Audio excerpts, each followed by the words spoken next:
बिस्मिल्लाहिर्रहमानिर्रहीम। अब आपको पढ़ाते हैं वोल्टेक सेल या गैल्वेनिक सेल या डैनियल सेल। ठीक है, तो आप उसको दानियल सेल भी बोल सकते हैं। ठीक है, what is Daniell cell, voltaic cell and galvanic cell? इसका जरा डेफिनेशन जरा चेक कर ले सबसे पहले। Right, top right corner. Spontaneous redox reaction जिस सेल के अंदर होते हैं, खुद ब खुद रिडॉक्स रिएक्शन जिसमें हो जाता है, उससे प्रोड्यूस हो इलेक्ट्रिकल करंट, इस तरह के सेल को हम कहते हैं वोल्टेक या गैल्वेनिक सेल। तो अगर 3 लाइनों का डेफिनेशन देखा जाए तो ये डेफिनेशन है। अब आप उससे खुद से ये लिख सकते, the cell, the electrochemical cell in which spontaneous redox reaction produces electric current is called blah blah blah blah, voltaic cell, galvanic cell और डायनेमिक सेल। अच्छा, इस सेल के अंदर क्या है? इस सेल के अंदर आपको दो हाफ सेल्स मिलेंगे। दो हाफ सेल्स जिनको कंबाइन आप करेंगे तो उससे एक मुकम्मल सेल बनेगा। क्यों दो हाफ सेल है? वजह यह है कि इसमें अगर मैं इस तरह डायग्राम लिख दो, एक सेल, यहां पर एक सेल और इसके साथ एक और सेल है। आधा रिएक्शन एक साइड पे होगा, आधा रिएक्शन दूसरी साइड पे होगा। आपको पता है ऑक्सीडेशन, रिडॉक्स रिएक्शन, दो रिएक्शन, एक है रिडक्शन, एक है ऑक्सीडेशन। तो अगर एक रिएक्शन के अंदर रिडक्शन हो रहा है, अगर एक डब्बे के अंदर रिडक्शन हो रहा है, तो ये तो एक मुकम्मल पार्ट का एक आधा हिस्सा है रिडक्शन। तो इसका पार्टनर का है ऑक्सीडेशन। जहां रिडक्शन होगी तो ऑक्सीडेशन होगी। तो इसको हाफ इसलिए कहा गया है कि पूरे रिएक्शन का आधा हिस्सा यानी रिडक्शन ये एक बीकर में होता है और उसका दूसरा हिस्सा ऑक्सीडेशन वो दूसरे हिस्से में होता है। पिछली वीडियो में जब मैं सोडियम क्लोराइड को कर रहा था, सोडियम क्लोराइड एक ही बीकर के अंदर रिडक्शन भी हो रहा था, ऑक्सीडेशन भी हो रहा था। लेकिन अब यहाँ पर रिडक्शन एक बीकर में हो रहा है, ऑक्सीडेशन दूसरी बीकर में हो रहा है, तो हाफ हाफ का नाम दिया हुआ है। ठीक है, बहुत सारे स्टूडेंट इधर कंफ्यूज हो कि हाफ सेल। तो भाई हाफ इसलिए इसको कहा गया है। तो एक में रिडक्शन हो रहा है, दूसरे में ऑक्सीडेशन हो रहा है।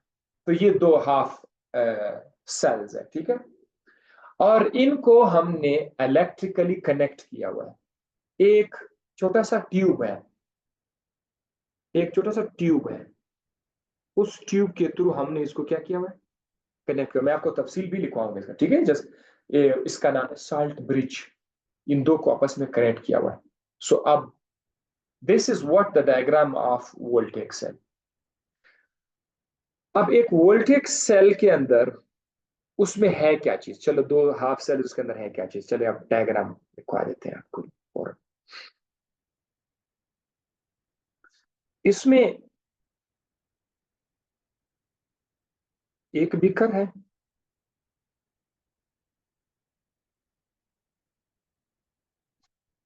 और यहाँ पर एक दूसरा बीकर है।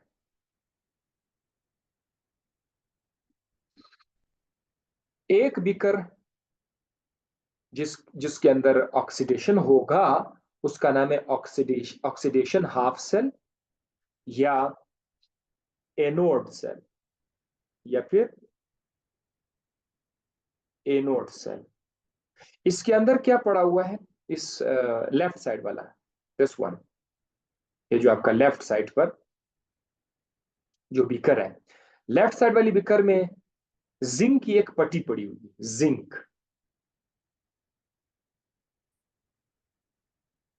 जिंक की एक पट्टी पड़ी हुई है यहां पर। ये किस चीज से मिलके बना हुआ है?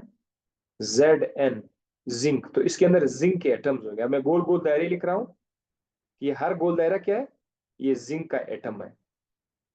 तो जिंक से आपने एक स्ट्रिप पट्टी बना ली, ये आपने इधर डाल दिया। इस बीकर के अंदर जिंक सल्फेट का सॉल्यूशन भी पड़ा हुआ है। जिंक सल्फेट का सॉल्यूशन भी पड़ा हुआ है। तो बहुत सारे zinc ion, SO4 ion, zinc ion, SO4 ion, ये भी इसके अंदर पड़े हुए हैं। तो ये सोल्यूशन है।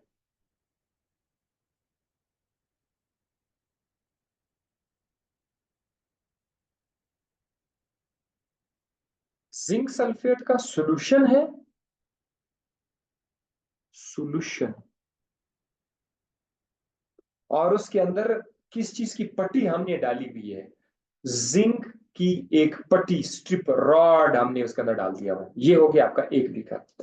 दूसरे बीकर में भी इसी तरह का एक एक पट्टी है, लेकिन वो किस चीज की है, वो कॉपर की है।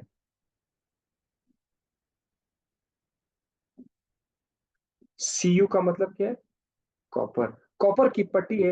तो अब इसके अंदर कॉपर के एटम्स होंगे, बहुत सारे कॉपर के एटम्स इसके अंदर होंगे, और इसमें भी एक सोल्यूशन होगा, उसका नाम है कॉपर सल्फेट का सोल्यूशन। तो कॉपर सल्फेट जो है उसके अंदर क्या है, Cu प्लस SO4 माइनस, ये जो है ये सोल्यूशन है, तैयार है, ठीक है, कॉपर सल्फेट का सोल्यूशन है।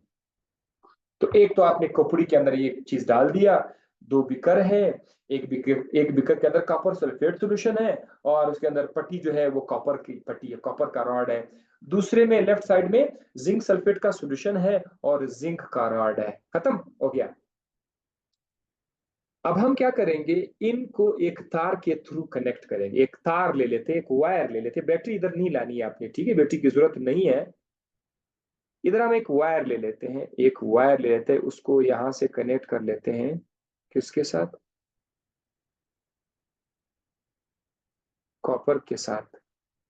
जैसे आप ये तार इस कॉपर के साथ कनेक्ट कर लेते हैं, व्हाट हैपन्स, करंट बहना शुरू हो जाएगा। इस वायर के अंदर, इस वायर के अंदर इलेक्ट्रॉन्स फ्लो करना शुरू करेंगे, ऐसे जा रहे हैं, करंट जाना शुरू करेगा, करंट, CURRENT, करंट। इसका अपना एक वोल्टेज आपको मिल जाएगा, ठीक है, इसका अपना एक वोल्टेज मिल जाएगा, that is something 1.1 volt, 1.1 volt. ये जो बैटरी का पावर है, पोटेंशियल है बैटरी के अंदर जो पावर है, जितना पावर बढ़ जाए 1.1 वोल्ट इसमें पावर आ जाएगा, ठीक है। वो आप लोग फिर उसी खास डिवाइस से हम लोग मेजर कर लेते हैं कि हाँ जी वो 1.1 वोल्ट का करंट पैदा हुआ। पहले ये नहीं हो रहा था। जब आपने जिंक की पट्टी को कॉपर की पट्टी के साथ तार के थ्रू मिलाया और करंट बहना शुरू हुआ, इस करंट से आप लोग बल्ब लगाओ और खर्चा करो, जो भी आपको चाहिए वो लगा सकते हैं। लेकिन इसमें एक इशू है, यहाँ पर रिएक्शन खुद ब खुद हो जाता है, करंट प्रोड्यूस हो जाता है, कैसे हुई आपको डिटेल में मैं बताऊंगा, ठीक है, वाई, इसमें हुआ क्या, सब कुछ मैं आपको बताऊंगा। लेकिन एक चीज का ख्याल रखिएगा कि ये जो करंट है ये इस हालत में स्टॉप हो जाएगा, स्टॉप हो जाएगा। उसकी वजह यह है कि दोनों बीकर के अंदर चार्जेस अक्यूमुलेट होना शुरू हो जाएंगे। क्या हो जाएंगे, ये पता और लोग लिख लीजिए, दो बीकर्स के अंदर चार्जेस अक्यूमुलेट होना शुरू हो जाएंगे, इधर लिख लेते हैं, चार्जेस अक्यूमुलेट हो जाएंगे, जिससे करंट क्या हो जाएगा, स्टॉप हो जाएगा। जाहिर है इस तरफ भी चार्जेस हैं, उस तरफ भी चार्जेस अक्यूमुलेट हो रहे हैं। जैसे कि जिंक की मैं अगर आपको बात करूं, जिंक का जो पट्टी है वो इलेक्ट्रॉन इधर छोड़ के, इलेक्ट्रॉन तो तार के अंदर जाएगा और जिंक बेचारा खुद पट्टी को छोड़कर सॉल्यूशन के अंदर आ जाएगा, जिंक आयन आएगा, फिर जिंक आयन आएगा, फिर जिंक आयन आएगा, बहुत सारे जिंक आयन जमा हो जाएंगे, पॉजिटिव आयन। तो चार्जेस तो अक्यूमुलेट हो गए ना। इस प्रॉब्लम को सॉल्व करने के लिए हम सॉल्ट ब्रिज डालते हैं, यहां पर हम क्या करते हैं, सॉल्ट ब्रिज डाल देते हैं, यहां से एक ट्यूब रख लेते हैं, इन दोनों को कनेक्ट कर लेते हैं। ये ब्रिज क्या करेगा, ये न्यूट्रल कर देगा, दोनों साइड्स को न्यूट्रल कर देगा। जो राइट साइड पे अगर नेगेटिव आयन ज्यादा हो रहे हैं तो इस चीज को पॉजिटिव आयन देकर उसको न्यूट्रल कर देगा, और लेफ्ट साइड पर जहां पर पॉजिटिव आयन बढ़ रहा है इसको नेगेटिव आयन देकर इसको भी न्यूट्रल कर देगा। सो न्यूट्रलिटी लाने के लिए आपका जो बुक है, टेक्स्ट बुक, उसमें आप चेक करें, उसमें ये लिखा होगा कि न्यूट्रलिटी लाने के लिए हमने साल्ट ब्रिज को इस्तेमाल किया हुआ है। आगे भी साल्ट ब्रिज की मजीद तफसील मैं आपको देता हूं, एक झलक था। चले, यहां पर strip of zinc metal dipped in 1 molar zinc sulphate solution. इसमें होता क्या है, जरा आप लोग इसको नोट कर लीजिए। जिंक, जिंक क्या करेगा, जिंक जिंक खुद को ऑक्सीडाइज करेगा, यानी ये इलेक्ट्रॉन रिलीज कर देगा, इलेक्ट्रॉन छोड़ देगा, इलेक्ट्रॉन इससे चले जाएंगे। तो जिंक हो जाएगा Zn प्लस 2, और 2 इलेक्ट्रॉन ये छोड़ देगा। एक चीज नोट कर लीजिए, जब आप जिंक और कॉपर को एक दूसरे के साथ कनेक्ट करोगे ना, तो जिंक कॉपर के मुकाबले में अपना इलेक्ट्रॉन जल्दी रिलीज करते हैं। कॉपर इलेक्ट्रॉन रिलीज, हालांकि कॉपर में सलाहियत है कि वो अपना इलेक्ट्रॉन छोड़ दे, बिल्कुल है, मेटल है यार। बट जब आप जिंक को कॉपर के साथ कनेक्ट करोगे तो बस फिर जिंक बोलेगा ना बाबा ना, अब मैं कुर्बानी के लिए तैयार हूं, मैं इलेक्ट्रॉन छोड़ दूंगा, तुम इलेक्ट्रॉन छोड़ना नहीं। तो ये एक फैक्ट है, जिंक कुर्बानी देगा और कॉपर जो है वो इलेक्ट्रॉन ले लेगा। तो ये लफ्ज मैं आपको जस्ट बता रहा हूँ, ये कुर्बानी वाला लफ्ज, ताकि आपके जहन में ये लफ्ज रह जाए कि जिंक और कॉपर दोनों दोस्त जब एक साथ हो जाते हैं ना, तो एक कुर्बानी देने, मतलब जिंक इलेक्ट्रॉन दे देगा, तू ले ले, और कॉपर इलेक्ट्रॉन ले लेगा। तो ये दोनों जब आप इसको कनेक्ट करते हैं ऐसा होगा। तो यहाँ पर भी आप सामने वही हो रहा है, जिंक जिंक आयन बन रहा है, 2 इलेक्ट्रॉन। तो ये यहाँ पर ये ऑक्सीडेशन है या रिडक्शन है? तो इसको क्या बोलते हैं हम लोग, ऑक्सीडेशन।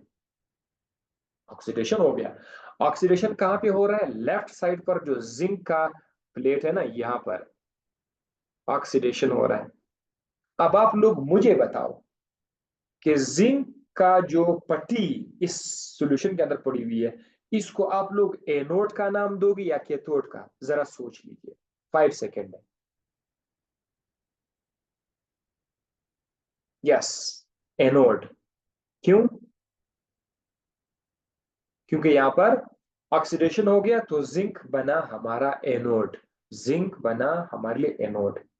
अब आ जाते हैं कॉपर, जो दूसरा राइट साइड पर जो बीकर पड़ा हुआ है कॉपर, यहां पर कॉपर क्या करेगा, कॉपर आयन उठाएंगे। क्या सॉल्यूशन के अंदर कॉपर आयंस नहीं है? यस है, बिल्कुल है, ये है ना कॉपर आयंस, कॉपर आयन है, Cu+2 आयन है। कॉपर आयन क्या करेंगे, वो जो 2 इलेक्ट्रॉन आपने देखा था जिंक ने, जिसने जिंक ने रिलीज किया था, जिंक ने तो वो इलेक्ट्रॉन वो तार के अंदर चलते, 4 तार एक्सटर्नल वायर के अंदर चलते चलते चलते दूसरे बिखर में आ गए। जरा डायग्राम पर जरा सोच लीजिए, तार, ये 2 इलेक्ट्रॉन यहां से ट्रेवल करते करते करते, ये 2 इलेक्ट्रॉन एक्सटर्नल सर्किट में, एक्सटर्नल सर्किट इसको बोलते हैं, तार, ये तार के अंदर इलेक्ट्रॉन आते आते आते आते यहाँ पर किस तरफ आएंगे, कॉपर की तरफ आएंगे।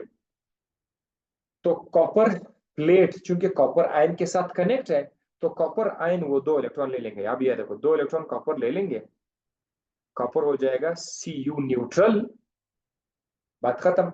Cu न्यूट्रल हो जाएगा, कॉपर पर आप कोई चार्ज नहीं है, उसने 2 इलेक्ट्रॉन ले लिया। इस प्रोसेस को क्या कहते हैं, इस प्रोसेस को कहते हैं रिडक्शन। और रिडक्शन जिस प्लेट के ऊपर होता है उस प्लेट का नाम क्या है, कैथोड। सो आपका ये जो कॉपर है, कॉपर बना आपका कैथोड, कॉपर बना आपका कैथोड, राइट। ये हो गया जनाब, यहां तक क्लियर हो गया। आपने क्या देखा कि 2 सॉल्यूशन है, 2 बीकर है, उसमें जिंक ने अब कुर्बानी देकर इलेक्ट्रॉन छोड़ दिया और वो ऑक्सीडाइज हो गया, तो जिंक एनोड बना। कॉपर ने इलेक्ट्रॉन ले लिए और वो इलेक्ट्रॉन कॉपर आयन को दे दिए, तो कॉपर आयन वहां पर जाके रिड्यूस हो गया। सो इसीलिए कॉपर का प्लेट के ऊपर रिडक्शन हो गया, तो वो कैथोड बना। यहां तक क्लियर हो गया। जिंक क्यों एनोड बना, कॉपर का प्लेट क्यों कैथोड बना, ये आपका हो गया। चल, अब देखो यहां पर एक बार फिर से साल्ट ब्रिज लिखा हुआ है। साल्ट ब्रिज के अंदर क्या चीजें हैं जरा ये नोट कर लीजिए। साल्ट ब्रिज के अंदर पोटाशियम क्लोराइड पड़ा हुआ है, पोटाशियम नाइट्रेट है, सोडियम सल्फेट है। इसका मकसद क्या है जरा नीचे देखें। Maintain electrical neutrality in each half cell. हर हाफ सेल में इलेक्ट्रिकल न्यूट्रलिटी को बरकरार रखने के लिए, अगर न्यूट्रलिटी ना रहेगी, एक तरफ चार्जेस जमा हो गए, करंट स्टॉप करेगा। ये चीज है। सो अब थोड़ा खूबसूरत लिख लेते हैं। व्हाट हैपेंड, ये क्या हो रहा है, क्या हो रहा है।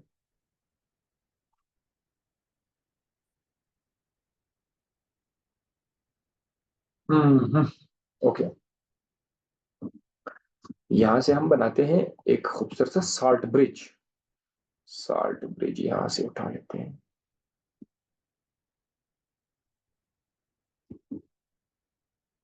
ये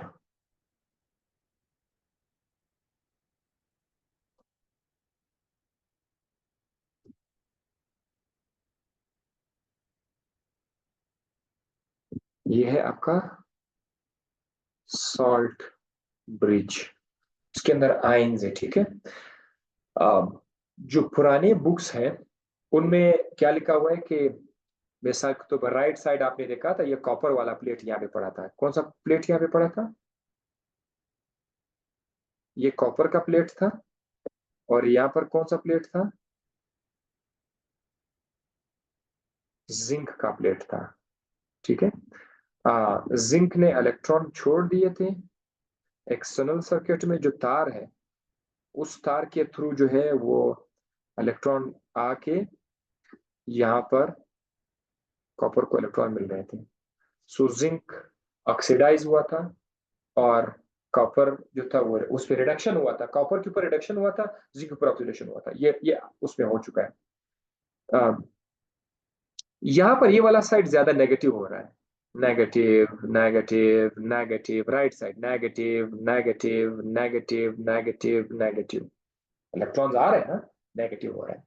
ये side positive positive positive positive positive, charges इधर भी अकोमुलेट हो रहा है। क्यों? क्योंकि ये जो आपका स्ट्रिप है ना, ये जो स्ट्रिप है, यहाँ से जिंक निकल रहे हैं, जिंक पॉजिटिव निकल रहे हैं, यहाँ से भी जिंक पॉजिटिव निकल रहे हैं, यहाँ से भी जिंक पॉजिटिव निकल रहे हैं।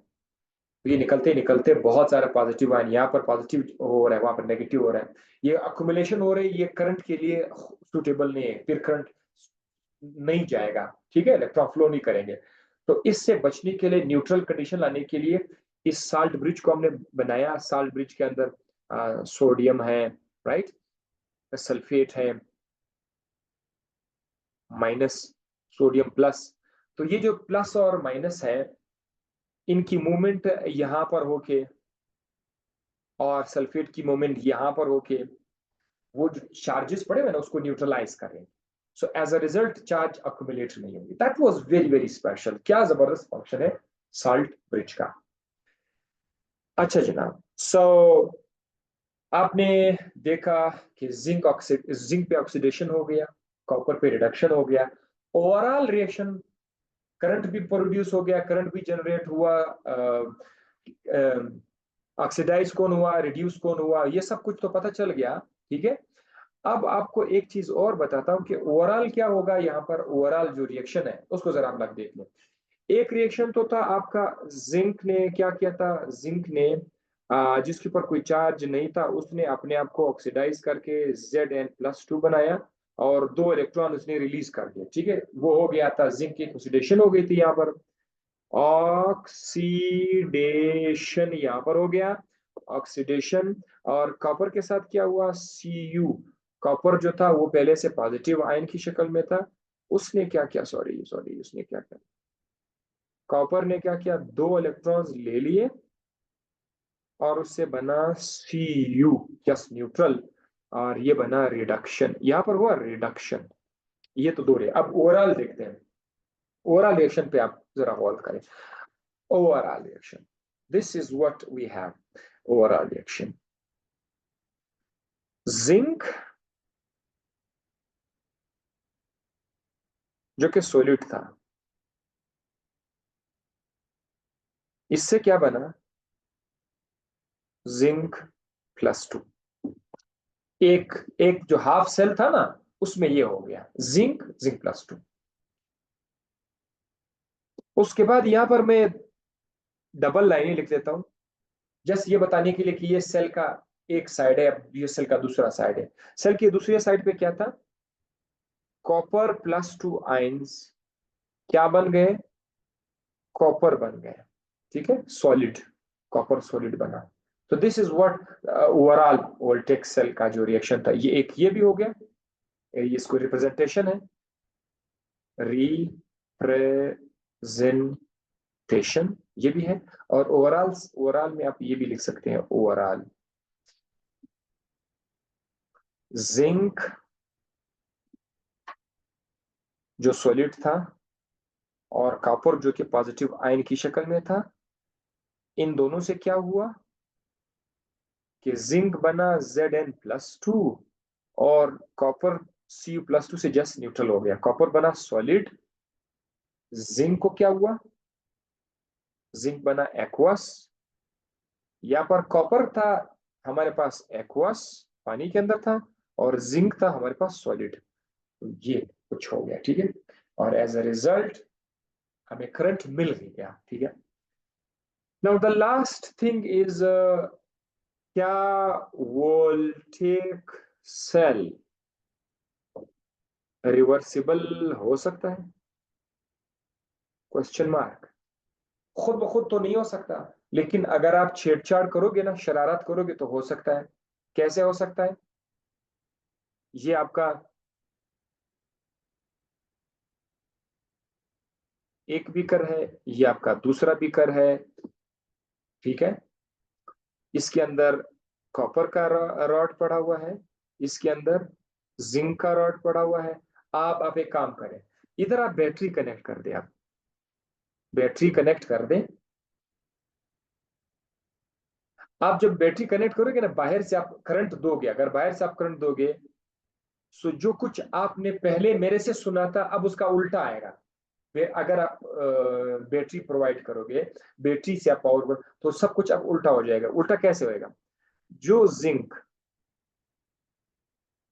जो जिंक जिंक +2 बन के 2 इलेक्ट्रॉन उसने रिलीज किए थे, अब ये रिवर्स होके क्या बन जाएगा, रिवर्स होकर के जिंक +2 2 इलेक्ट्रॉन वापस लेके जिंक सॉलिड हो जाएगा।